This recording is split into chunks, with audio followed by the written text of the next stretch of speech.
Stanford education professor Linda Darling-Hammond founded the Stanford Center for Opportunity Policy in Education, which conducts research and policy analysis on issues affecting educational equity and opportunity, including curriculum, assessment, and teaching policy and practices.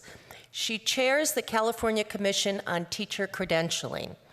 From 1994 to 2001, she was executive director of the National Commission on Teaching and America's Future, whose 1996 report led to sweeping policy changes affecting teaching and schooling and was named one of the most influential reports affecting U.S. education.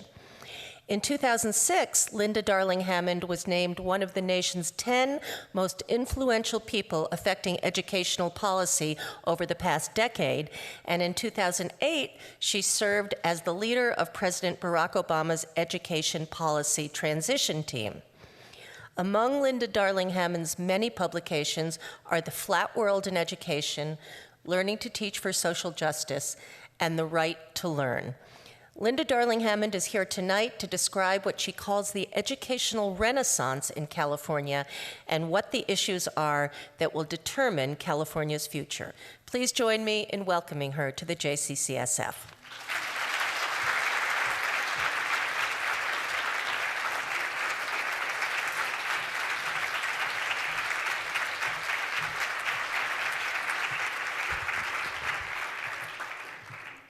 Well, I am just delighted to be here, and thank you for that gracious introduction. And I want to talk this evening about something that you may or may not have noticed, which is that while California has had a very challenging last decade, we have made tremendous changes in the last few years and are headed to a very different future, which will not only have implications for us here in the state, but also for the nation as a whole, because others across the country are beginning to pay attention to the independent path that California is beginning to set for itself in education. The title of the talk, From Worst to First, is really a turnaround on John Marrow's film of some years ago that you may recall called From First to Worst, which was describing the slide in California that got us to begin to illustrate what happens when you ignore the advice of John Dewey. You'll remember that many years ago, 100 years or more, Dewey noted that what the best and wisest parent wants for his or her child, that must the community want for all of its children. Any other goal is narrow and unlovely, and acted upon, it destroys our democracy.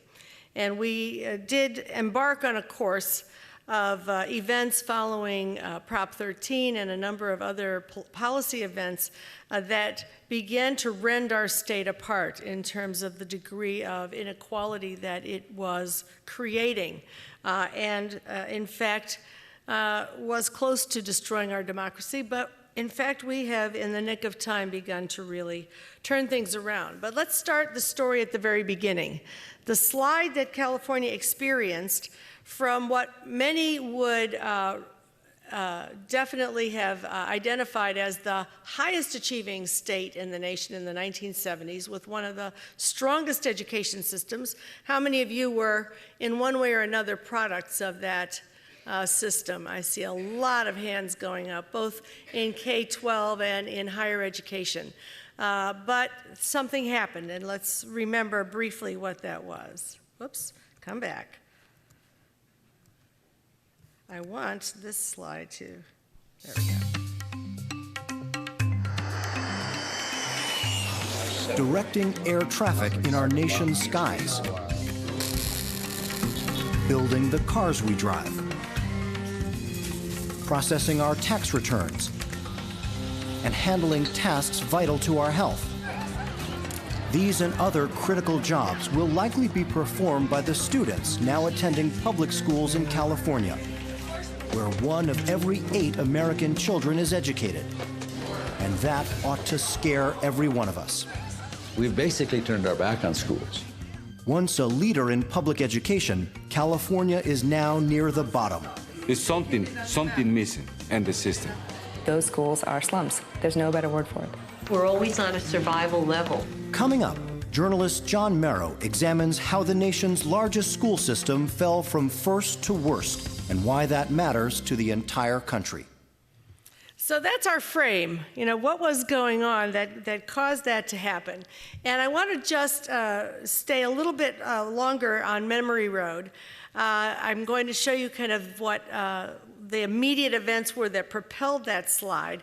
And I love the fact that we start with Jerry Brown, who had to oversee the beginning of the demise.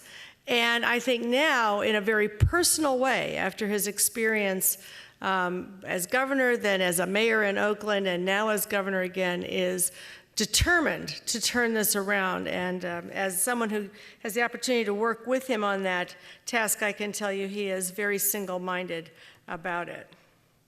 This executive order will freeze all job hirings and job replacements in the state of California. California felt the effects of Proposition 13 immediately. The first firings were announced in San Diego, an across-the-board reduction in all county departments. And what will happen in the schools? Summer school went away for my second child because that was one of the first things to be cut. And the textbooks became older, and the special services for health became less. It affected a whole lot of other things, arts programs, music programs, phys ed, language programs, counselors, nurses, librarians, libraries. They cut the classroom periods from 7 periods to 6 periods, and then some school districts cut to 5 periods. So we actually cut the school day in high school dramatically. People who came here all through the period of the 80s and into the 90s were shocked at how bad things were in a lot of the schools. What began as a grassroots campaign in California became a national movement. Its founder, Howard Jarvis, died in 1986. His Proposition 13 is still in effect, along with a legacy of unintended consequences.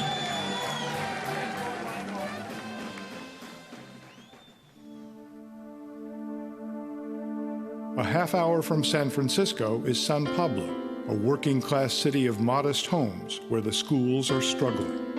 Right now we have a classroom in every closet. We have classes in the shop rooms. We have classes in the dance room, in the health room, in the music room. Harriet McLean is principal of Helms Middle School. We're always on a survival level. That's where we are. We're understaffed, we're overcrowded, our roof leaks. This is one of our non-functioning water fountains. Isn't it lovely? The water fountains have not been working at this school for at least 17 years. This is the snack bar, and before I was principal, these lights were not working. They had painted the windows. The floor was black with filth. So for years, this was like a cave in here. I wanted to show you this area back here because it used to be that in this district, when the district had money before Prop 13, up until about 20, 25 years ago, the gardeners kept all of their plants here. You can see they grew plants, they stored equipment, they had greenhouses. It's devastating. I mean, look at this. This is what happens when you lose money over 25 years, year after year. And I know many of you experienced that too. How many of you can relate to what happened in those intervening years? A number of you have had that experience. And so what happened, of course, people didn't notice it at first. There was this moniker in the 1980s that money doesn't matter, that we can cut and it won't create different outcomes in schools. California funding not only went down, but it became way more unequal. So we had some schools, predominantly African-American and Latino schools in Compton, Baldwin Park, et cetera. You can see San Francisco there, just at about the California state average, which was way below that of other states, way below the basic aid districts. There's Sausalito up there at the top. spending about 3 times more. So we became very unequal. That creates a situation in which salaries vary widely, and you can see this data are a couple of years old. In San Francisco Bay Area, we had some school districts like Portola Valley Elementary, which was spending at the 98th percentile for the state, and then just a few miles away, you can see Oakland at about the 20th percentile. So a beginning teacher could earn $10,000 more going a few miles away than they would earn in San Francisco or Oakland or other urban areas. And so we began to get a very unevenly distributed educator workforce as well because of the differences in funding. Those low salary districts serve the higher needs students. So the lowest salary districts were serving mostly minority students and about twice as many English learners as the higher salary districts. This, of course, produced what we saw substantially during the 1990s. High minority and high poverty schools had 8 to 10 times as many unqualified teachers as low minority or low poverty schools. And we began to build up a context in which we were essentially saying to some students, your education doesn't count at all, although everybody in the whole state was suffering to some extent. And these kinds of events became commonplace. It was not uncommon to find schools like this one in Los Angeles, where half of the teachers were uncertified. Now, what's your background as a teacher? Well, I just started teaching. I'm new at teaching. And basically, I'm getting my credentials right now. Yeah, so it's like a learning process for me, too. Mr. Garcia seems like a nice man. Yeah, he's a nice man. He's new, though. Yes. Who was your teacher at the beginning? The first one, he was a policeman? Yeah. So he worked at the night. So in the morning, he came to sleep. To sleep during class? Yeah. He said, okay, do math at page 31. Then we started, and then when he see that everyone was doing math, he started to sleep. So it got pretty bad in California and in many communities. And I won't go through this next little video clip from another Merrow film, but he documents in Oakland the array of teachers. Oakland got to the point where in order to save money, they hired substitute teachers rather than trained or experienced teachers because they cost less, didn't need the same benefits, they'd hold on to them for a short time, and the kids described 10 or 12 teachers, who cycle through the classrooms. So by 2010, California was one of the lowest spending states overall, as well as relative to our wealth and our cost of living, one of the most unequally resourced, one of the most segregated states for students, one of the top 3 to 5 most segregated states, 50th in ratios of pupils to teachers, administrators, and counselors in the bottom decile in student achievement. We had effectively made ourselves a southern state with respect to education in the sense of replacing, and there used to be a joke about the school state rankings where folks would say, well, thank God for Mississippi. Well, it was California saying thank God for Mississippi because it was the only state ranking lower than California. And the strategy of starving schools and allowing them to become so unequal was penny wise and pound foolish. Our prison population over that period of time quadrupled from the 1980s to about 2010. Corrections costs increased by 900%. School expenditures increased by only about 25%. School expenditures stalled and then declined. The state got to a point where it was paying $50,000 a year to incarcerate young men that it would not spend $10,000 a year to educate a few years earlier. And we continue to have the effects of this, although, as you may know, corrections costs are now coming down, prisons are being reduced in scope and scale, and we are beginning to put more money back in the education system. But we did get to the place where, along with 5 other states, corrections costs outstripped spending on public higher education. So back in 1980, prisons were about 2% of the budget. Public higher education, which has been a gem and a sort of a treasure in our state were close to 11%, they crossed. Higher ed went down to about 8%, prisons went up to about 11%. And so that's not the way that you want to build a future in a society where education matters and where the welfare of every person depends on the education capacity and the capacity to engage the economy of every other person. We're not in an era where we can say, I've got mine, sorry for you if you don't get yours, because it affects all of us. So the outcomes of those years when we were not investing, but we were engaged in more and more high-stakes testing, we got to the point where we had 35 different tests that kids took before they encountered the ACT or the SAT or the AP tests or whatever. And all of those tests were almost entirely multiple choice, was that we ended up with a more rote-oriented curriculum, less attention to writing, research projects. Science just about disappeared at elementary schools in California, and when it was taught, there was a cap on inquiry of only 10% that state board had put on. We didn't want too much investigation going on in science. Better to have memorization. And other higher order learning. We had higher rates of grade retention, which is, of course, costly, increased dropout and push-out rates, loss of good teachers from low-ranked schools because the punitive nature of the accountability system made it very hard, both because you'd be paid less, you have larger class sizes, you use your little bit of salary to buy the books, supplies, materials, and equipment, and then you would get denigrated because the kids who were coming from increasingly low-income homes didn't score well on tests.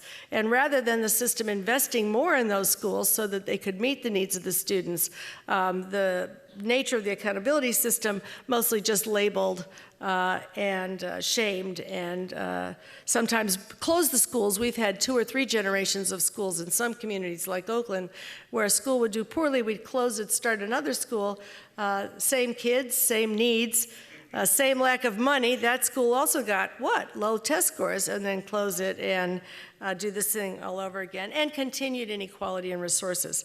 Now, this was not just a California issue, it's been a national strategy over the last 10 years for accountability, so-called accountability. And the people began, finally, took a long time to fight back. I came here from New York State about 17 years ago. And you may know that New Yorkers have a reputation for being a little in your face. And I was really stunned by how bad the schools had grown in California, but also how little concern there was at that time in the late 1990s, that people were still kind of waking up to the fact that relative to other states, we were really letting kids down, and there was not, I was waiting for marches in the streets. Well, the marches in the streets finally started about 12 years later, so I was very glad to see that, and I joined some of them myself. So meanwhile, while all this has been going on, the challenges of 21st century teaching have been increasing.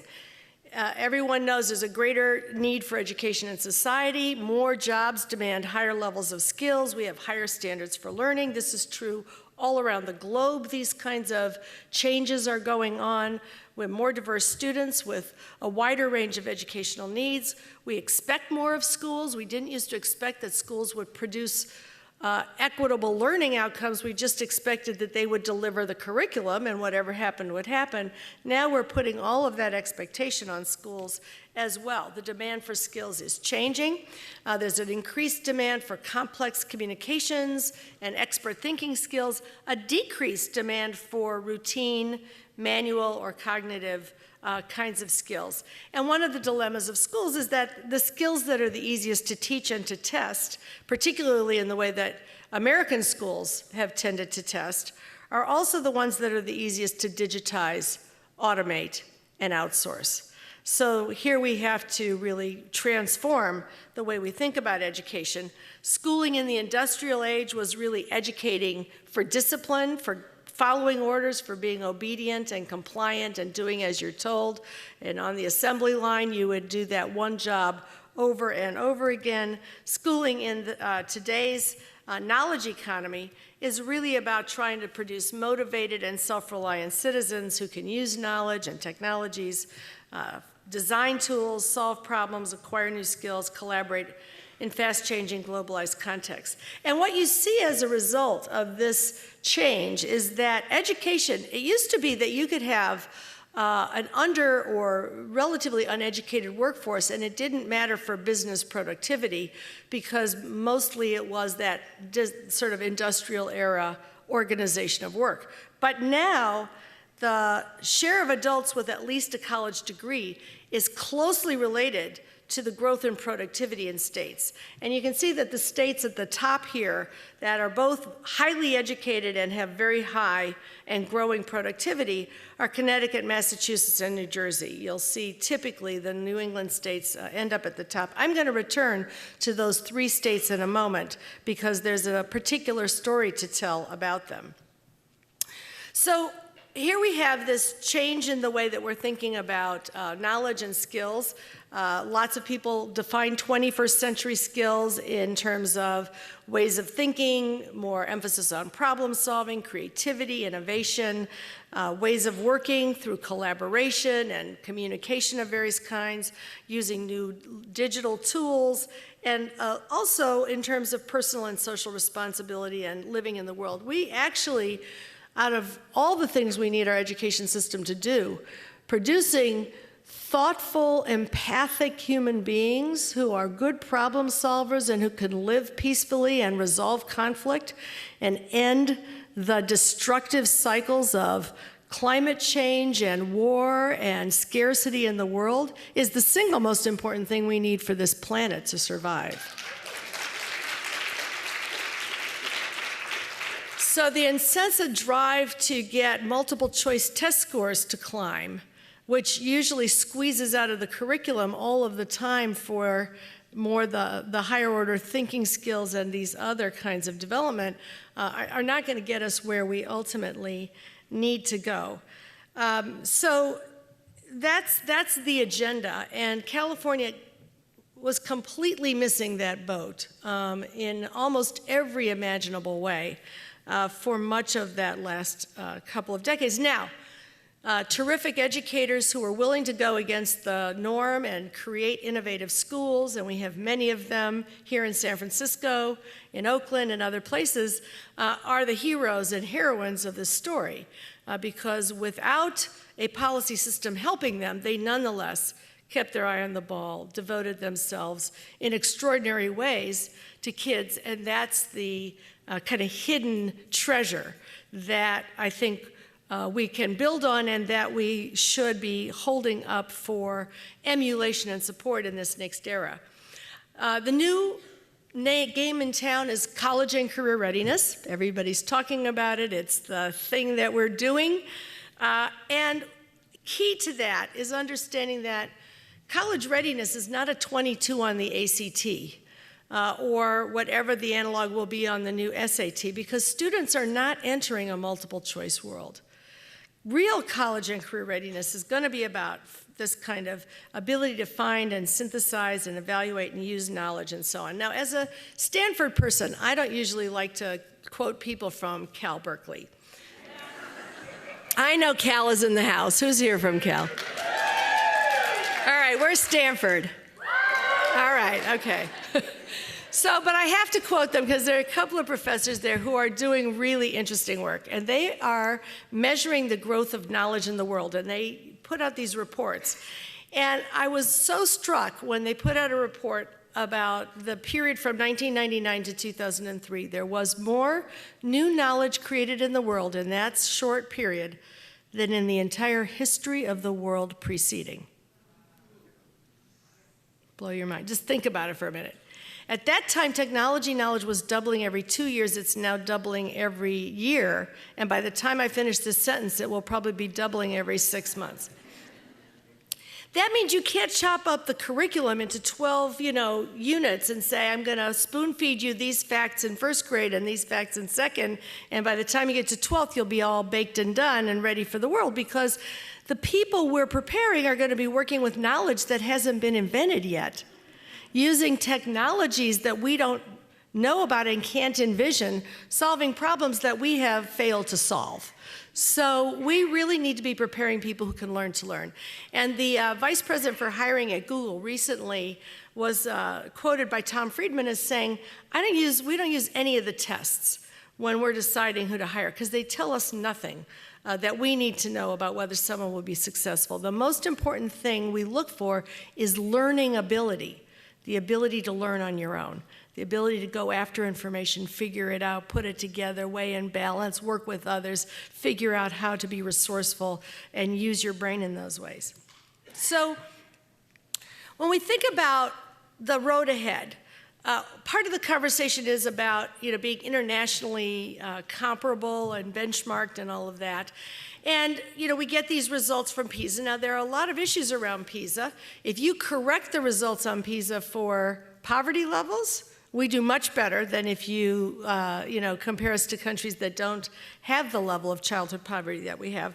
But there are these countries that come out near the top on PISA, and in many cases, and I document this in the Flat World, there are a number of countries that were very poor, very inequitable, highly inequitable, barely had a system for most kids 40 years ago, that are now very high achieving and equitable in their outcomes. And some of them are very multicultural countries that also have had to deal with how do you close gaps with minority groups and multilingual societies. Singapore being one that reflects that reality. But we also see, countries coming onto the top list of countries, like Vietnam as a recent arrival in science that nobody expected to see there, and others. And the U.S. is, in the 20s to 30s in those rankings. But it is interesting to find out, particularly in cases where countries have gone from being inequitable and low achieving to high achieving, what have they done? And you find some common themes. Supports for children's welfare, early childhood care and preschool with well-qualified teachers, health supports, et cetera. So kids in most countries are well supported. We have the highest child poverty rate in the industrialized world at close to 25%. In most of these countries, after government transfers, childhood poverty is under 5%. They just don't let kids, be under supported. And if you are poor, there are all kinds of ways to be sure that you have housing, that you have health care, that you have food as part of the way the society operates. Equitable resources to schools. Instead of spending 4 times more on some schools than others, they fund schools equally, and if they add money, it's for the schools that serve the highest need kids. Equitable access to a 21st century curriculum. We actually in this country pride ourselves on being more open, which was true at one time, but we also have lots of ways to track kids beginning in kindergarten. And in most of these countries, kids get the same curriculum at least till 10th grade, and it's focused on higher order thinking and performance skills. The assessments, which are few, are typically open-ended essays and problem solutions and even projects and investigations that teachers score that are part of the assessment system. Almost nobody uses multiple choice tests to any great degree, and nobody tests every child every year. We are the most tested and the least examined group of kids in the world. And they make substantial investments in teacher education. If you were a teacher in Finland or Singapore or Korea or Canada or many other places, you would go to a high-quality preparation program, relatively fewer of them, of a relatively more standard quality, completely free with a stipend while you train. If you were in Singapore, you'd earn $30,000 to $50,000 while you're in teacher ed. Because you're already on the government payroll. You owe 4 years of teaching when you get out.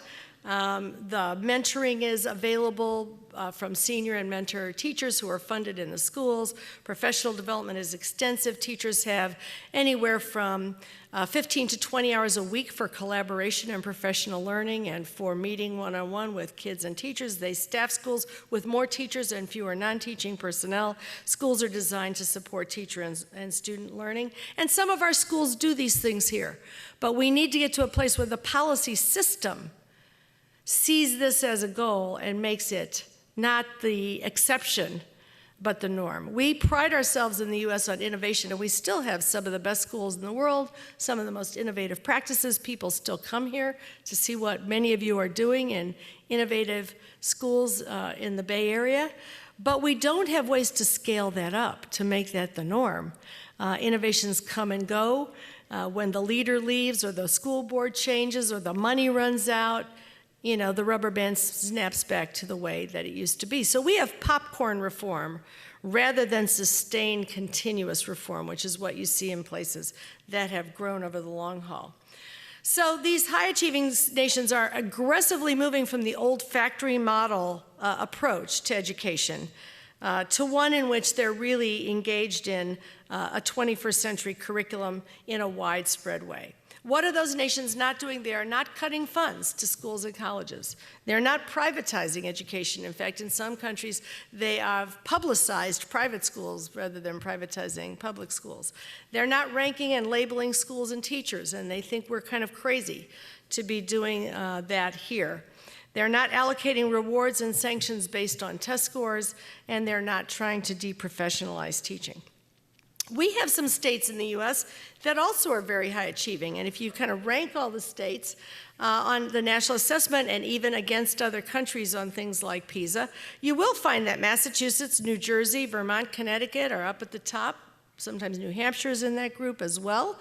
You can see the three at the bottom in this year, this was a couple of years ago, were California, Mississippi, and Washington, D.C. Well, what are they doing? It turns out to be a very similar list of policies. Massachusetts and Connecticut in the 1990s had reforms that also equalized school funding. Massachusetts had a weighted student funding formula, much like California has just recently introduced. Investing in preschool, healthcare, teachers' salaries, standards for preparation, student standards with open-ended assessments, high-quality professional development, school redesign, and steady work over many years. New Jersey is the sleeper case, and I think it's a very hopeful case for us here because, now anybody here from Jersey? One person. I want to say on your behalf that New Jersey is more than the stretch of I-95 between New York and Philadelphia. Having lived in New York and Philadelphia, that's how I thought about New Jersey, but I started teaching in Camden, so I have a soft spot in my heart for New Jersey. For 30 years, New Jersey fought school funding reform. Lawyers brought these equalization lawsuits because Princeton and New Brunswick were spending 2 and 3 times as much as Newark and Camden and Patterson and Trenton. And they got 9 court decisions saying to the state, you have to equalize. And 9 times the state ignored them over 30 years. And finally, in 1998, Christy Todd Whitman, the Republican governor of New Jersey, implemented the court edict to bring parity funding to the, in those cases, they were predominantly African-American districts that were way underspending and bring them up to the average of the 100 highest districts.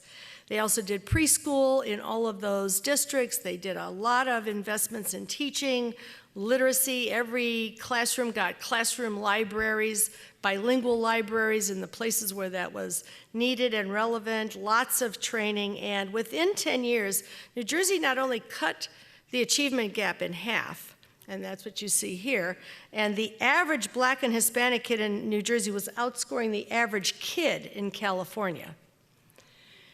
They also became one of the highest achieving states in the nation and became first in writing, in the top 2 or 3 in everything else, with 45% students of color and more than 1/3 of their kids in poverty. All the other high-achieving states are much more white and affluent, but New Jersey said you can do this with a population that's very diverse if you do the right thing, if you make the right investments. What that also does is lots more kids graduating, going into the workforce. There was a recent study that found that in states that overhauled school funding and spent 20% more on kids in poverty over a course of their school careers, the graduation rates went up by 20 percentile points. Personal income went up by 25% for those young people. Family income went up by 52%, and the poverty gap was completely closed. And that helps everyone, because all those young people are paying taxes, big taxes if they're earning that much. It's going into the common good. They're not incarcerated. No one's paying for that. And the whole society does better. So California is now beginning to trod that path. And this is great news for this state. We have a new funding plan, the local control funding formula, fondly known to those of us who are in the ed business as LCFF, which goes with LCAP, LCAP. We have so many acronyms. Local control accountability plans. And the new funding plan allocates money equitably with more money for kids who are poor, English learners in foster care. Funding for schools has gone up by 39% over the last 4 years, and we have a good budget, and we're going to see an increase bigger than what was anticipated for next year coming, because the economy is coming back quickly. And by the way, as education gets better and as more kids graduate and fewer go into prisons, that helps our economy in a lot of ways, so it's a virtuous cycle. We have new standards and assessments, Common Core State Standards, Next Generation Science Standards focused on higher order thinking and performance skills. We got rid of 2/3 of the old tests. The CSTs are gone. The new assessments are coming in that are more higher order thinking skills oriented with performance tasks. We have a new accountability strategy, which I will describe quickly, and a new approach to governance. Everything that could be changed about the way California does education business is in the process of being changed. We've also got the elimination of most other mandates, because the governor's philosophy is that if people at the bottom of the system, that is those who are in local communities and schools, know the kids best and know what they need best, we ought to send them money in an equitable way, and to the greatest extent possible, let them make decisions. And so local control accountability is about communities coming together with districts to set goals, to be transparent about the use of the new money, to look for ways that to set goals around priorities that are important to that district. There is a set of bumper guards around that, which I'll describe if schools do not improve, and if they struggle, there are ways to address that.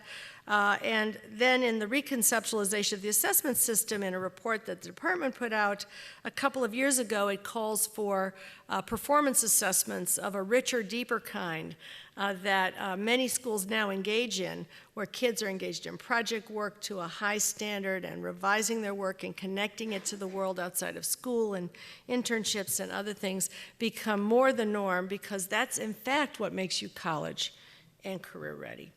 The investments include all the money I talked about in the LCFF. If you didn't know that acronym before, you can use it as you leave the room and with all your friends. Linked learning, $500 million going into career technical education, much of it preparing kids for college and careers, not college or careers, in these schools that are linked to industries and give them applied ways to learn. Technology investments, transitional kindergarten, professional development, $1 billion a couple of years ago. We'll probably see that much again this year. And an effort to start to recreate professional learning for teachers that is engaging. It's not the drive-by, spray and pray kind of professional development that we've all learned to know and hate. But really, job embedded with coaching from expert teachers, modeling connected to collaborative work in professional learning communities. And you're going to be hearing more about the state's efforts to pull that kind of professional learning together. And we're turning the corner.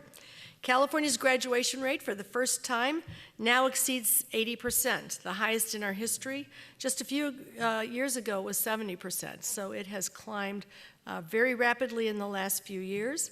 Student achievement is going up. 8th grade students had reading and math gains on the national assessments that were 3 times greater than the national average.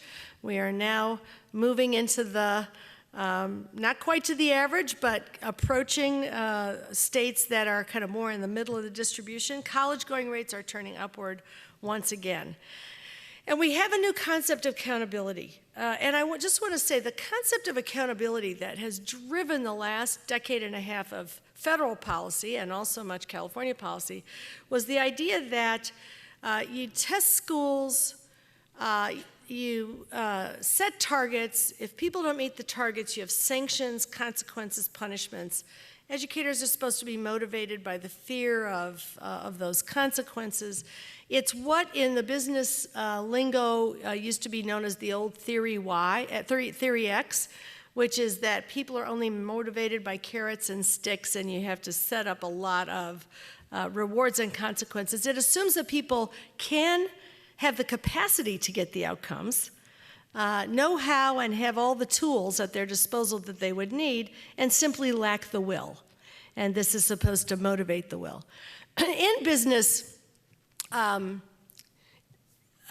theory, the more successful approach is generally known under the guise of theory Y. Deming sort of put these ideas out some years ago. People here wouldn't listen to him. He went to Japan and helped Toyota do it, and the Japanese car market took over our market, and then he came home a hero, and people started to listen to him when Fords weren't selling and Toyotas were. But that's the idea that people mostly want to do the right thing, and they are motivated, we are motivated by being successful, by learning, by having information about how we're doing and what's working and what's not working, and by the opportunity to work with others to improve around goals. And that's really the new concept of accountability in California. The API is likely to be gone very soon. I was just in Sacramento the last 2 days, and it sounds very much like goodbye to the API. And hello to a multiple measures approach, which is going to be much more informative for improvement, where you can see how are we doing on graduation rates? How are we doing on kids taking A through G? How are we doing on kids taking a career-ready sequence? What about suspensions and expulsions? Are we reducing those? What about school climate? Can we see that our measures of safety and belonging and attachment are getting better for kids and for parents as well as teachers? The idea of the new assessments is that they'll be used to improve rather than to punish. So from test and punish to assess and improve. There is no link in California, as there is in some other states, between testing on the new assessments and expectations that they will be used to hold kids back, deny diplomas, evaluate teachers, close schools, but that they will be part of an information system that allows people to look at these measures and figure out how to improve. Investment in professional capacity. As the chair of the CTC, we're doing a lot of work to improve the quality of teacher preparation, to move licensure away from the old multiple choice tests towards a performance assessment, and then this commitment to resource equity and accountability, and an idea of assessment, kind of, as, and for learning. So this new concept, which in fact is what California is doing, it says we want to be accountable for resource equity and the wise use of resources. We want to be accountable for meaningful learning that is engaging and exciting for kids and really prepares them for what they'll do in the future. And we want to be accountable for helping professionals do the best job possible, to be competent and to have growing capacity to do the challenging work that they are being asked to do. Very different idea, and it is spreading across the country. We have 12 states now. I began talking about California's approach in national contexts with chief state school officers and others. Wrote a paper on it with a colleague, and 12 states have raised their hand along with California saying, we want to do that. We want to move towards a new approach to accountability. So once again, California may be leading the nation in a good way. And this is what, if you haven't seen it, many of you probably have, are the 8 state priorities in the multiple measures dashboard, from school climate and parent involvement and the provision of basic services and curriculum to a variety of ways of measuring student achievement and outcome and graduation. Districts can adapt that and add to it in the local part of the local control accountability. San Francisco is a part of the core districts, as is Oakland. And in their view of how they want to hold themselves accountable, they've added social emotional learning and other indicators that they think will help them focus on the needs of their students more effectively. To act differently, we have to think differently. The old approach was kind of that top-down, policy comes from the top. It's based on what I call the fallacy of hierarchical intelligence, that somehow the people at the top always know more than anyone else in the system, and there's one right way to do it. That drove into funding. Much of our funding was in categoricals, which then had to be monitored and tracked. We were hiring lots of people just to keep track of all the money as it was in the 500 categorical programs. Program rules, you've seen the ed code. Local boards implement, school sites are supposed to perform. They're not supposed to decide or invent. They're just supposed to implement the rules. And then we manage it all with audits and compliance reviews. The empowerment model starts with community involvement, aims for student achievement. Local boards set policy in collaboration with communities. The state provides the funding. The board empowers the schools. The results are reported to the public.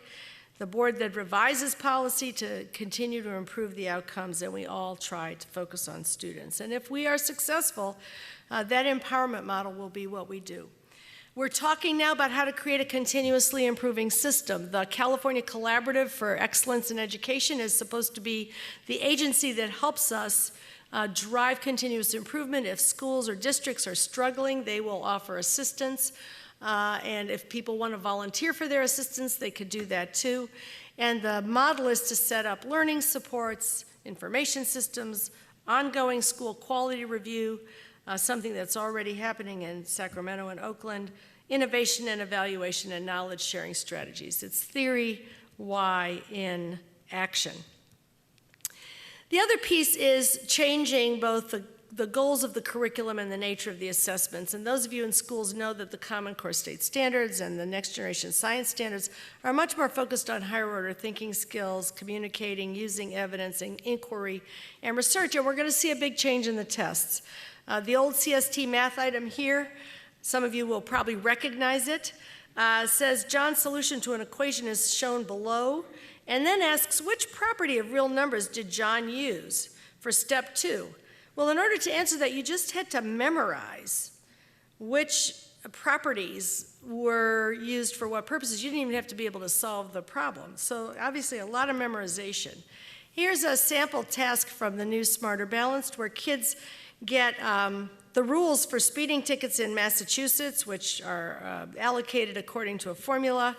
In New York, the rules are very flexible. You could get a minimum fine, a maximum fine, and you could get imprisonment depending on how the judge feels. You could get a $90 fine, or you could get charged $300 and be sent to jail for 15 days if you drive 11 miles over the speed limit. Now, if you're a kid learning to drive in high school, you might look at that and say, that looks kind of unfair.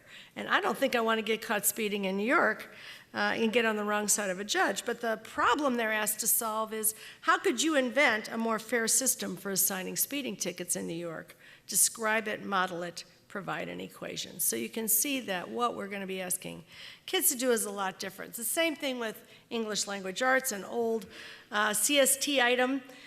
Which of the following statements from the passage supports the author's conclusion that carrier pigeons sometimes had a dangerous job? I don't have the passage here, but I bet you can see the answer. Anybody see it?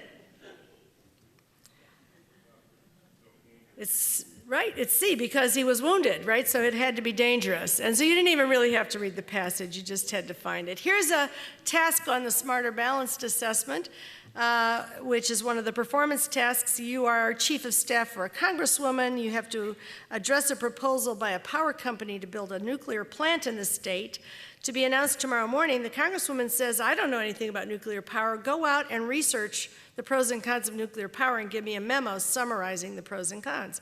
The kids go on a Google website. They find sites. They develop some list of pros and cons. They give them to the congresswoman. They also have to say which sources are the most credible and which ones might be suspected because they are, in one way or another potentially biased. And then the congresswoman says, you know what? I don't really have time to read your memo because I have to give a speech on the floor about this afternoon. Write me a speech. and tell me what my position is, and give evidence on both sides and tell me why I'm making this recommendation, and then the kids do that. So you can see it's a very different kind of goal. I'm not going to take time because I want to have time for us to talk with each other to show this little video on performance assessment. But those of you who are in schools where kids are engaged in authentic work, where they themselves own the knowledge and are developing their inquiry skills and using them and working to a standard and using that as a mode of performance for graduation, are developing the kind of skills and motivation and commitment to their education and capacity to succeed that we see in the research, where kids who have that experience stay in college at rates much higher and graduate because they're really ready for the demands that they encounter. So, on the docket for the state, returning teaching to its central role as a high-status profession. And that's not going to be done by taking away due process rights from teachers.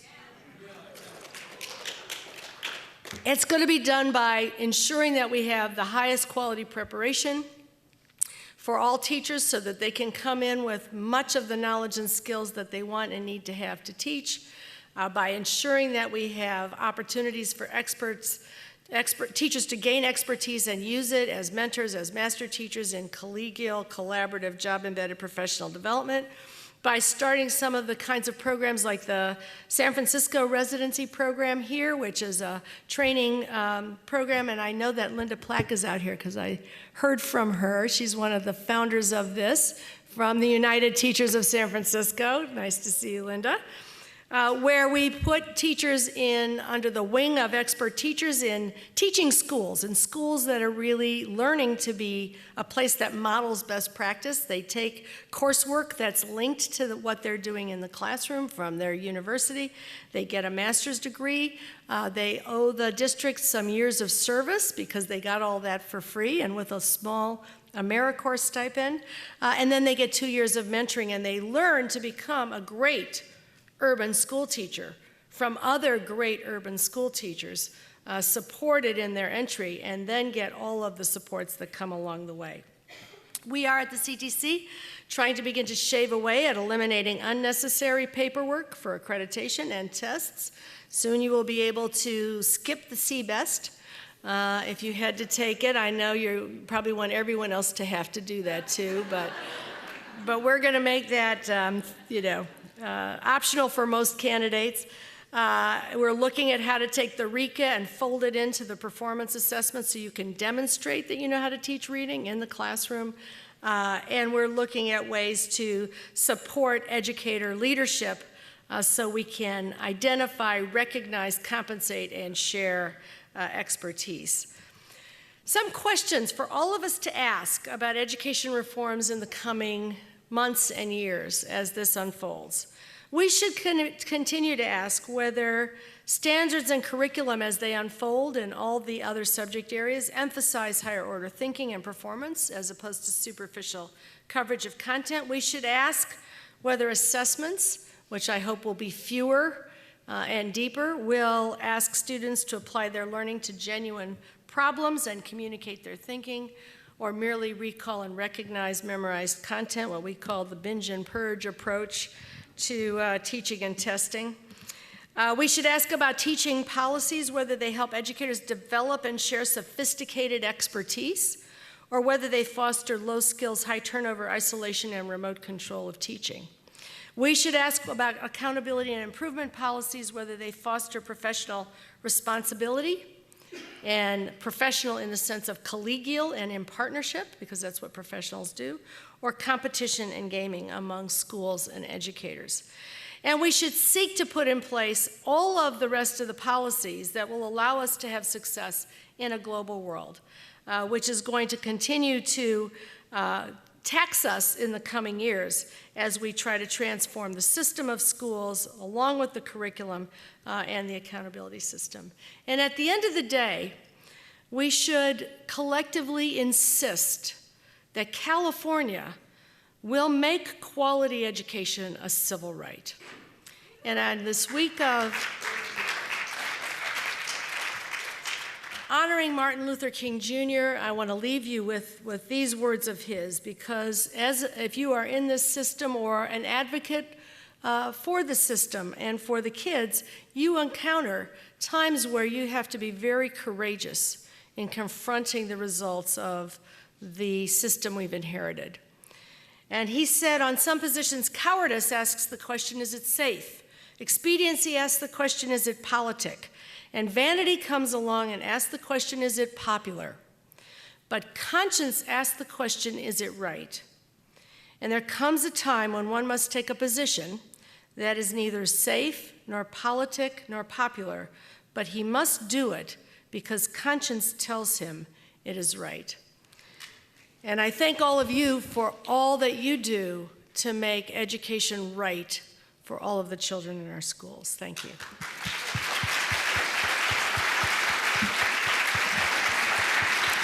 Thank you, Linda. So questions, just put up your hand and we'll come to you. I see one right here in the second row. I was just curious to know what sort of research is going on amongst educators to understand how education works and to enhance the techniques that have been shown to work. Well, there's a ton of research going on. There always is. And I think that one of the things that I'm most excited about in the research world is that there are these schools that I mentioned early on, created by the heroes and heroines in education who invent very successful practices. And we have many innovative schools where kids from low-income communities who typically would do much less well are achieving at high levels, are graduating, are going on to college and careers at high levels, are engaged in very exciting, engaging work. They are going to be the innovators and creators of tomorrow. I just came from the Met West School in Oakland. I don't know if there's anybody here from Oakland, but it's only one of many very innovative and successful schools. So that kind of research is very helpful. We have to be sure that we get it out and that people in other places not only can engage with that research, but they also can come and see it. We need to create, in many countries, educators are always in and out of each other's classrooms and each other's schools because they have time for that and it's expected to share practice. And we need to be sure that the resources and tools that people need to engage in practice are there. We know a lot about how to teach reading so that every kid can read by third grade. But we have to invest in being sure that schools can get access, to the knowledge base that exists. And I think we are having a very robust conversation in the state about how to do that, to make sure everyone gets access to the knowledge, to the research of the evidence and wisdom of practice, as well as that comes out of more formal research, and then has the opportunities to learn from their colleagues and from their peers. Next question is here in the front row, Linda. I have a question which is rather pertinent. Several days ago was do you think that Obama's free college education program has gone far enough, and do you think that Obama in several years, his term is ending, will be remembered as an education president? It's an interesting question. I will say, free community college is a pretty small lift because community colleges are pretty inexpensive. Free college, that would have been something. And by the way, there are a lot of countries that do that. That make college free, if not for selected professions, but in some cases for large numbers of young people. But I will say that one of the first things Obama did when he came in that I do appreciate is that he immediately tackled the Pell Grants, which used to provide about 80% of a public higher education.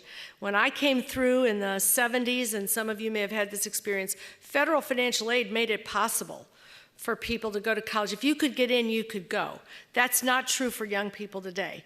You can get in and you can't go. I work with a number of schools where we get a lot of kids admitted to college, and then there's no way that they can put together the resources to go. So he is working on that.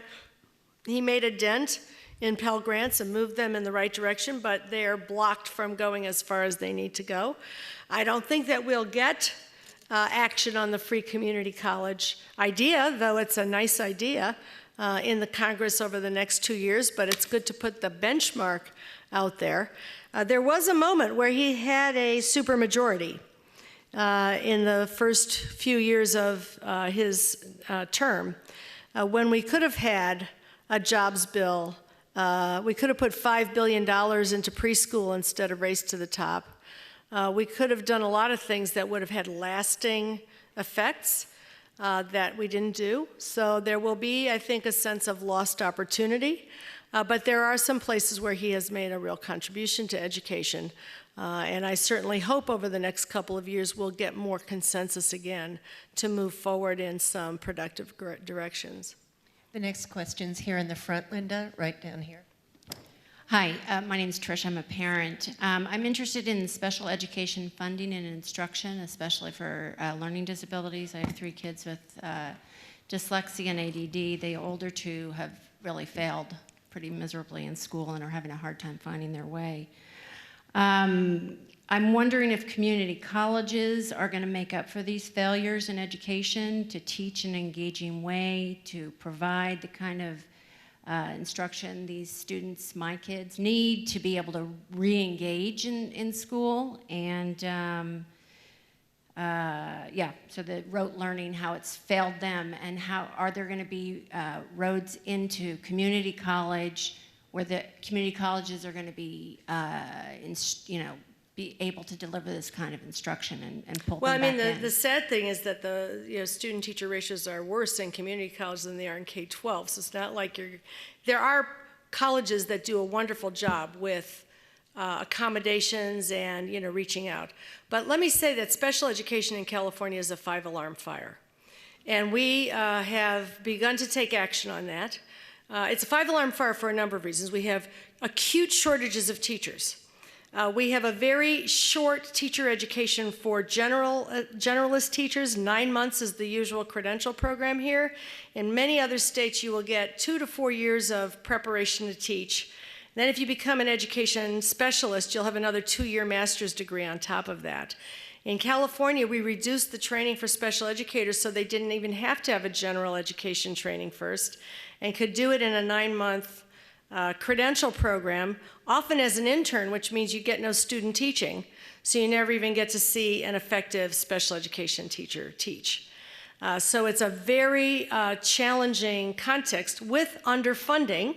So we also have the underfunding that has gone on for years and years and years to add to the challenges of staffing.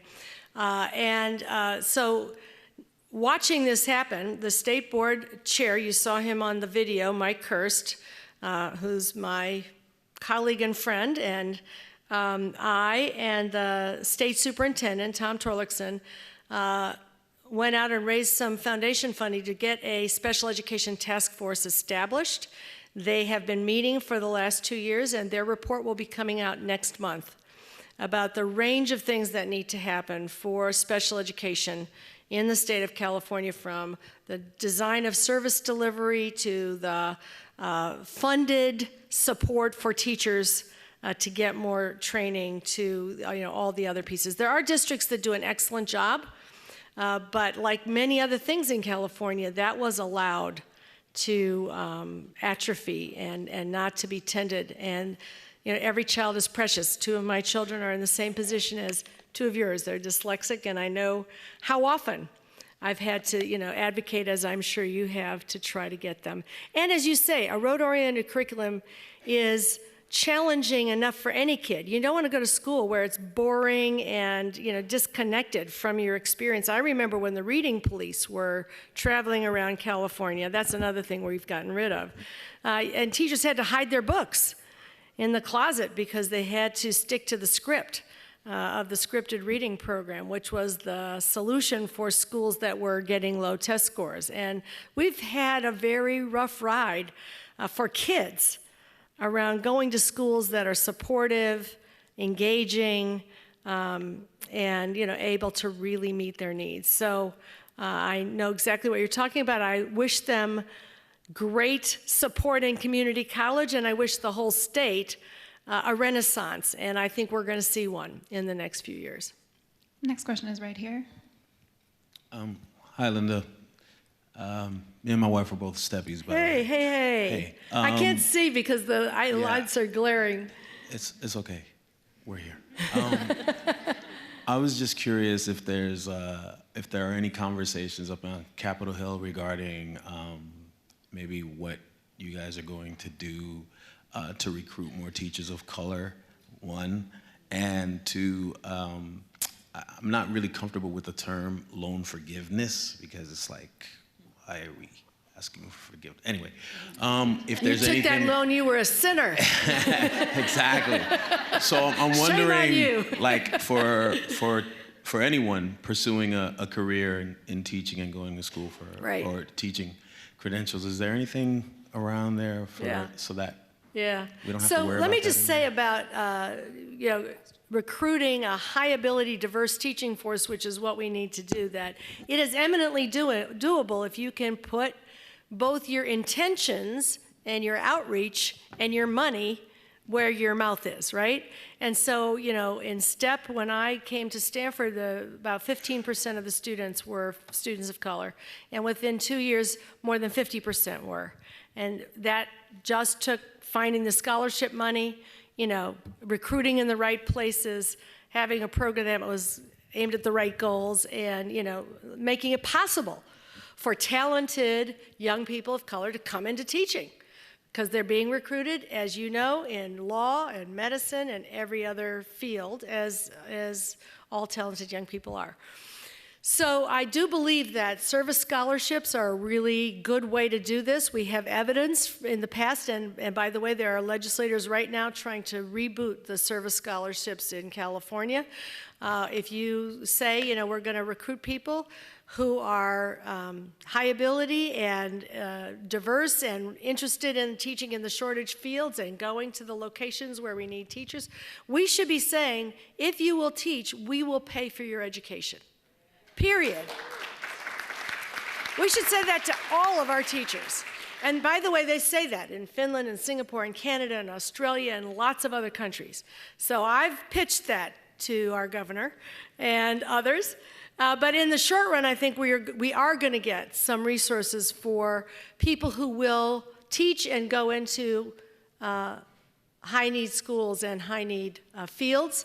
And I'm so eager to get that on the docket again. We have every evidence that that's going to make an amazing difference. And then, people who are driven to teach because they want to be in the communities with kids that they are passionate to serve will stay once we get people over the fund. You should not have to go into debt to prepare for a career that's going to pay you 60% of what other college graduates are earning to do the most important work that any society has to do.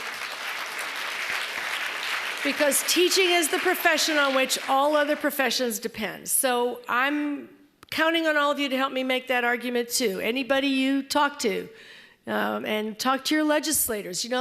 Our legislators come, they have those sidewalk Saturdays. They come out and meet their constituents. Go see them. Tell them what you want from the state of California. Right now, they're listening. There's a sense of hope and a sense of a rebirth in the Capitol. Let's help them get it right. Next questions again here in the front. Thank you so much for being here. I'm curious about your perspective about merit pay for teachers.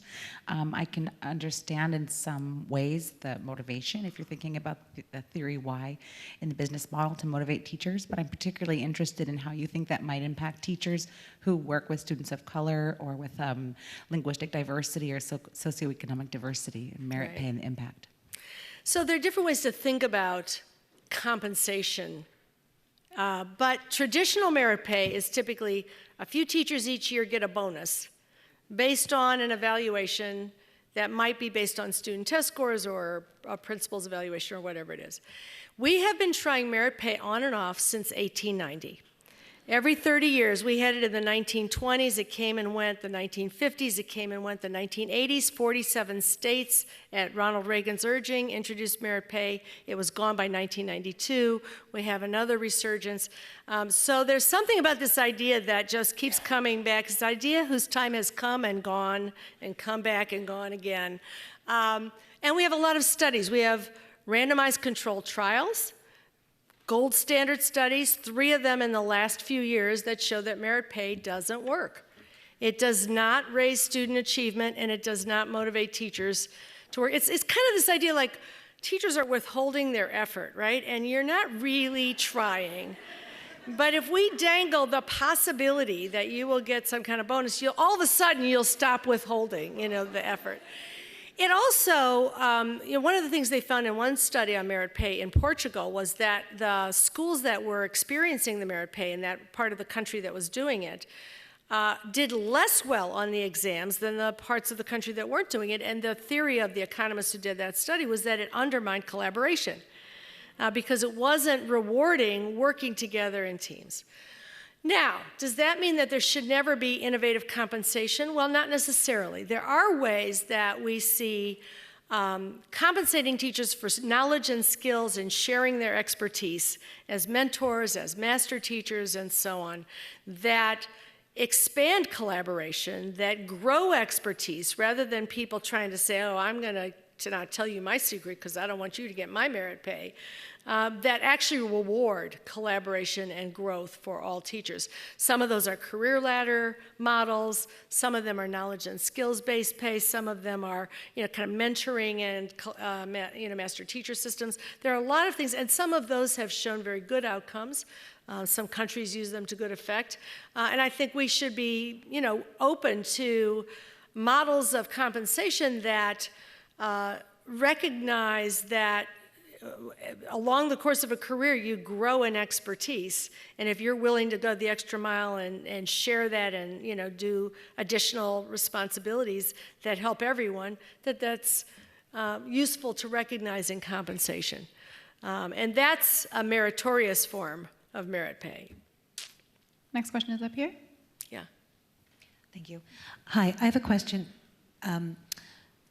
If I understand you, you were saying that right around the time that Jerry Brown came into office is when things really started to change. And so I'm wondering, in a couple of years when he's no longer in office, or if he's no longer in office and we have a new administration, what's the possibility that this is all going to revert back, given that we still do have Proposition 13 very much alive and well in California? Two-part question. The other part is I'm wondering, you're explaining how New Jersey had laws that made equal pay for teachers across the state, regardless of where the teachers were, and I know that very much does not exist in California right now.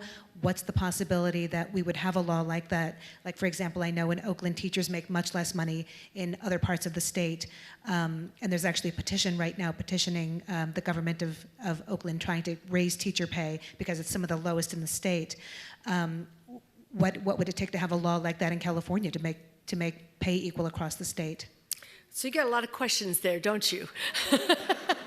Let me see if I can start with the first one and then get to the second one. We need a revenue solution. Prop 30 has helped. It's brought new money into the state. That money is growing, but the governor has said that he's not necessarily going to extend Prop 30 without the voters, demonstrating that they're ready for a long-term revenue solution. And we need to have everyone speaking out to legislators and to the governor and everyone else that we need a long-term revenue solution. Now, some people say the only way to do it is to get rid of Prop 13. That is a way. There are other ways to raise revenue and to distribute revenue equitably. One of the things that is a remarkable achievement is this local control funding formula, which now takes all the money and distributes it out based on pupil needs. That's an extraordinary thing to have had happened not on the heels of an immediate lawsuit. We did have the Williams lawsuit previously. And that will be in place. So now the part of the question is how do you get the revenues, to be addressed for the long haul. When Arnold Schwarzenegger came in, I don't know if you remember, but he canceled a bunch of taxes that the legislature had already approved and the people had already approved. Had he not done that, we wouldn't have had much of the slide in that decade. And so, you know, I think people now realize, for a long time after Prop 13, like the first decade, the slide was gradual and people kind of didn't realize what it was doing to the state. By the time it finally got addressed, people realized what it was doing to the state. So I think we're going to have to look to our leaders to create that long-term revenue solution. And I hope and I believe that Brown will step up to that before he leaves office, because he has the leadership imprimatur at this point, you know, to do that tough job. Now, the question about salaries. We are a local control state, and more so now than we were even 4 or 5 years ago with the way that the policies are being shaped. So how do you deal with salaries in that context? Connecticut many years ago had a very innovative approach, and we did a version of this a few years ago in California, a few years, like in the late 90s, I think. And that was that they created an incentive. They created a minimum state salary, a minimum salary level, and they incentivized districts to raise their salaries to at least that minimum. And if you were a poor district, you got a bigger allocation from the state to do that than if you were a rich district. So it was equalizing in its effect. And that's how they closed the gap. I think there's also a hope that as districts become more equitably funded, you know, Oakland was way underfunded, but now it's going to have a lot of money as LCFF, you know, comes online. How do you change the attitude of a district that has been devaluing teachers for decades so that it understands the value of investing in teachers is part of the local question as well. But there are state strategies that could be tried. There are also going to be, you know, a need for real local activism around now districts that have the resources, spending them in ways that will make it possible for them to attract and keep a high-quality educator workforce. Next question here in the middle. Hi. I'm both a public school teacher and my son goes to public school here in San Francisco. And I want to know, as somebody who received a great education in a forced integration state in Oklahoma, with teachers of color, with a diverse student body, what has happened to the importance of integration? I saw that it was up there a little bit, that we are one of the most segregated states in terms of where our students go to school.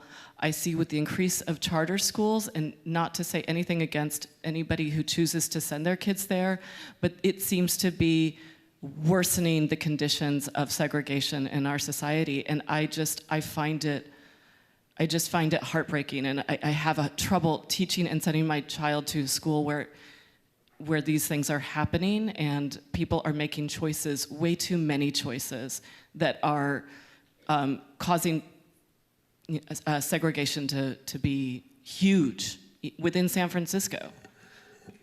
Yeah. I just wrote a blog on this that's going to be posted soon because it's been on my mind as well. I mean, and the occasion for that is that ESEA is about to be potentially reauthorized. It's a very interesting political scene because the Republicans are likely to lead the reauthorization of ESEA rather than the Democrats.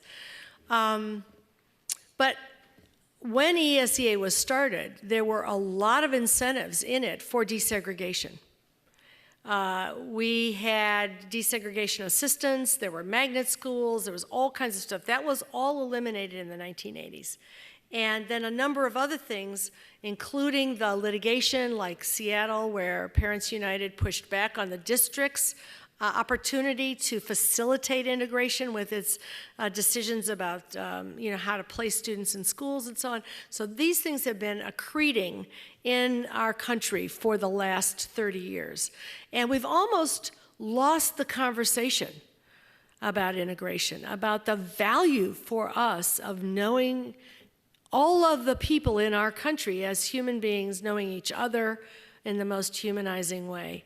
And when you look at what's happening in Ferguson and New York and so on, it's just impossible to ignore how much it has damaged our nation to have that segregative push re-enter and all of the facilitation. So I think, again, that's going to rely on both the way individuals behave, but also the way policies are constructed. Charters do tend to have a more segregating impact, even when they're doing very good work, because of the way that the choices are made about where schools are located and how they are positioned. But we could have policies, and we ought to be trying to develop them in this state, now that we are returning to our commitments to children, to encourage districts, schools, to pay serious attention to integration. It is going to make the difference as to whether we are a whole, healed country in the long run. So I thank you for bringing it up. Next question is up here in the back. My question is about emotional intelligence education, because I read an article about how they were trying to implement it in Oakland and how standardizing it and spreading it was very difficult because the teachers needed to be trained and they needed to believe in the system. And I also heard stories about how it's only effective during that time period that the students are exposed to it, and then when they keep moving on to the next level of education and they don't have it, that the things at home kind of weigh over what they've learned in school about emotional intelligence. So I was wondering if you could talk a little bit about what you know about it and its effectiveness and trying to spread it. I also read another article in Mother Jones about prejudice and the way that the human mind works as far as being kind of that way by nature. And it had talked about how higher education doesn't affect the lessening of that kind of thinking in our minds. And so I was hoping you could talk about that as well. That's a lot, and I would love to talk about it. I'm very devoted to social emotional learning, and I'm on the board of the Center for Academic Social and Emotional Learning, CASEL, and I work with a lot of people who are doing that work. And I do work in a school in East Palo Alto, which we think of as a school that's trying to become trauma sensitive because of the context that the kids experience, and we've really thought about every aspect of what that requires, and I've also studied schools that do it. Let me just say, number one, that if you engage with the issues of social emotional learning in the right ways, it does live on. It changes people, in ways that are lasting. But there are a lot of different strategies, and if you just bring a program into a school that is not, in every aspect of its being, creating a humane, reflective, personal and social responsibility-oriented learning culture around mindfulness, managing one's own emotions, learning explicitly to interact productively with others, conflict resolution, social engagement, social responsibility, social justice, work that then allows kids to take on agency and become empowered, and then see themselves as one of the contributors to others' well-being. When you do all of that, it is transformative and it goes with kids. But quite often in the social emotional learning fad, I don't mean to call it a fad, but it's reforms in education take on fad-like qualities as they travel. People say, oh, now we've got a program for this, we've got a program for that, and we're all going to get trained to do it.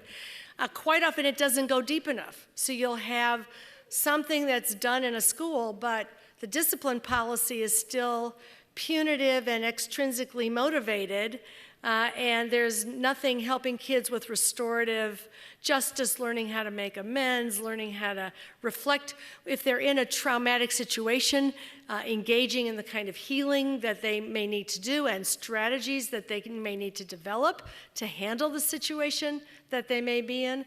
So it's a very deep, holistic, continuous process that has to infuse every single thing in the school. How teachers work with each other, how teachers work with kids, every policy, every practice. And when you do that, you find, that it has long-lasting effects.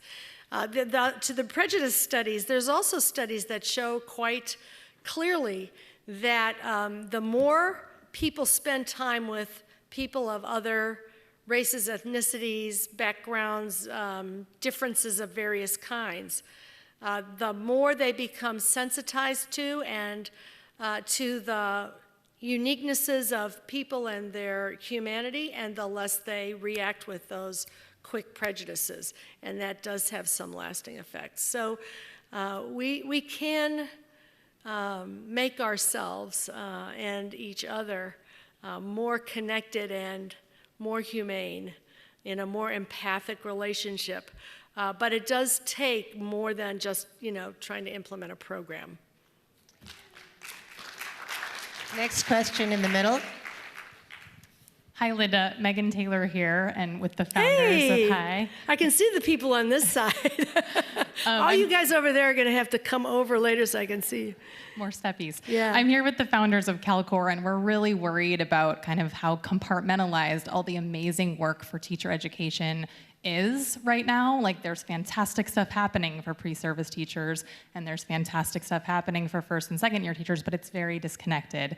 And I'm looking at Ariane and Michael, who were in my step class 15 years ago. They're both still in the classroom. Thank you to you two for your service.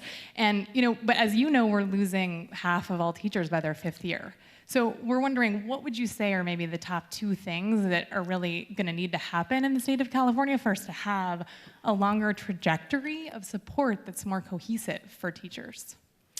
Well, I would say several things. One is that you had the experience that people in a residency program and others get of having a full year of student teaching in the classroom of hopefully an expert teacher wrapped around the coursework. And if everybody got that for starters, you'd be down the path towards being rooted in practice. It's not enough, but it is a stronger start than some people get. In California, we learned when we asked the question at CTC that there's a big chunk of teachers that get less than 2 weeks of student teaching.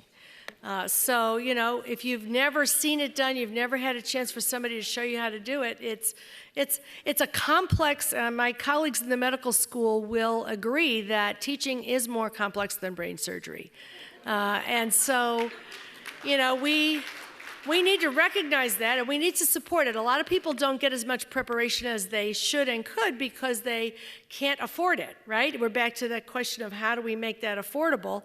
They feel like they have to work and they don't have time and nobody's supporting them and so on. So we've got to solve that. Then, ideally we'd have something like the residency program has, where you then have a coherent 2-year mentoring program that flows right out of that first year, where there are people who have been trained for coaching and mentoring, where they are in your content area, where you see them every week, where they help you with curriculum planning, as well as all the issues that come up for beginning teachers.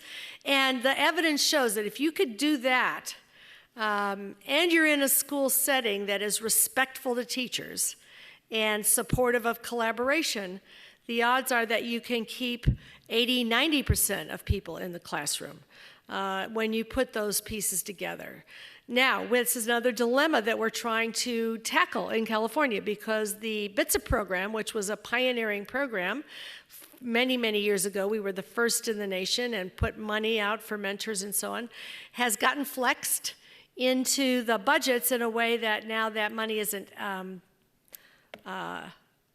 flagged and categorized for mentors. And so some districts are continuing to do very good work, and others are charging beginning teachers thousands of dollars for BITSA. Some of them no longer provide mentoring or coaching. BITSA has become doing the box on Monday afternoons, when you sit with others and, so on. So we're getting very serious about getting clear about the mentoring obligation, setting up systems where we can get mentors trained, ensuring that that is available to every beginning teacher, again, in the state of California, where we had so much leadership in the past.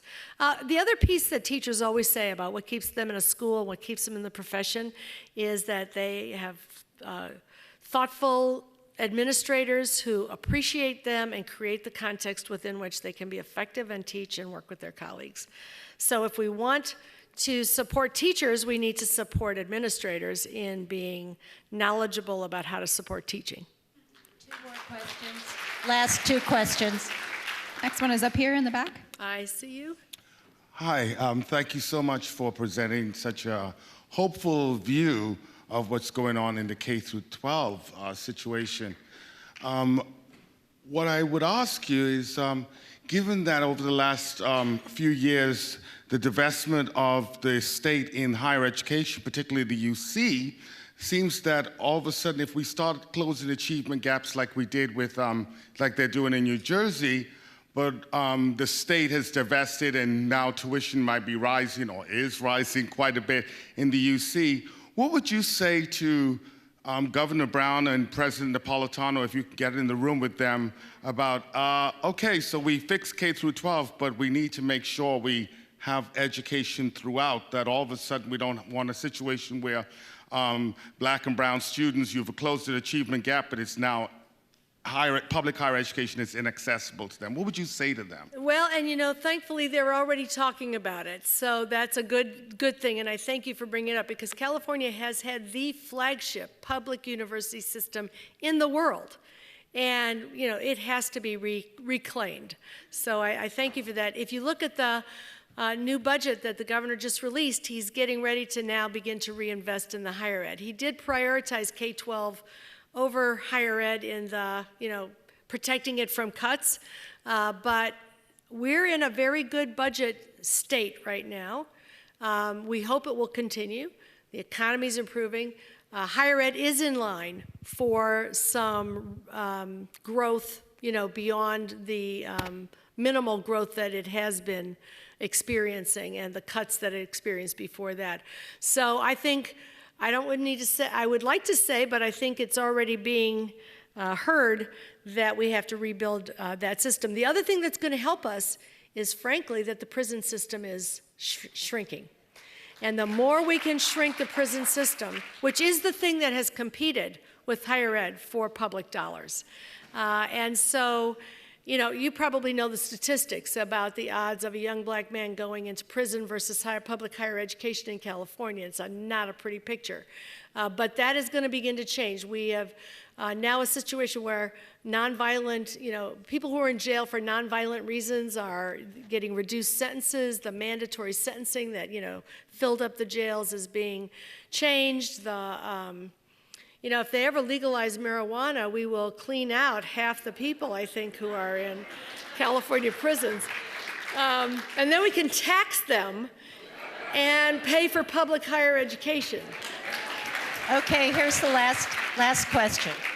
Hi, my name is Allison Collins, and I'm a parent and an educator. And where are we? I'm trying to find you. There you are. Okay. And because I'm a parent and an educator, I kind of live in both worlds, and I'm really excited about all these changes you're talking about and the new empowerment model, which relies on community involvement. And at the same time, parents don't know about any of this, I think, in general. You know, talk about LCAP, you know, all these different acronyms, Smarter SBAC, you know, it's not STAR anymore, they just learned that. API, what? I just learned that, you know. And so I guess what I'm wondering is, you know, with LCAP, it relies on parent involvement, and you're also talking about our need to continue to advocate for teachers and the teaching profession, right?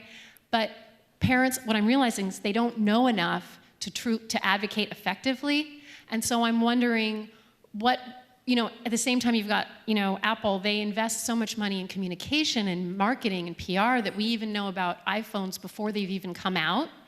And we're implementing standards now that parents don't understand. And so I'm just wondering what's the role of educators in investing in that communication to parents so that they can support us in this work that we're doing. Absolutely. And you know, educators in public education are educators of the public as well as educators of the public's children. And so it is going to be, and it's going to be a process. You know, this is all brand new. And we're going to have to develop the capacity to have these conversations in communities to help parents know. One of the things I am a strong advocate of is finding ways in restructuring schools to allow the parent-teacher connection to be very strong. And that means finding time and paying for teacher time to be meeting with parents regularly one-on-one about their children, as well as in the kind of settings where you get the back-to-school meetings and the PTA meetings and so on. Because every parent cares about their own child. And I was a high school teacher, so at that level, it's very hard if you are in a traditionally structured school. How do you, engage with 150 parents? And how does a parent, if they have a need, engage with 7 or 8 or 9 teachers or whatever it is that their kid experiences? And so in some of the restructured schools I've worked with, every kid has an advisor. Every advisor has 15 kids. That advisory is a course that's part of their load. It's not added on. It's, actually, 45 minutes or an hour in the day where they see the kids, and they meet with those parents 2 or 3 times a year. And that also builds the capacity of educators to have serious conversations about the children and about education and about what we're doing in a way that builds a different relationship between educators and parents and schools. So it's going to be both that broader kind of parent education that we need to engage in, and also redesigning schools so that we reinsert the capacity for us to have those strong one-to-one, person-to-person relationships as well. And that will also encourage parents who may themselves be daunted by school and not maybe have had a great experience to come out and engage in the school in other ways as well. So Linda will be signing books in the atrium. I'm sorry we didn't get to all of your questions. Thanks so much to all of you for coming out tonight. Most of all, thank you, Linda Darling-Hammond.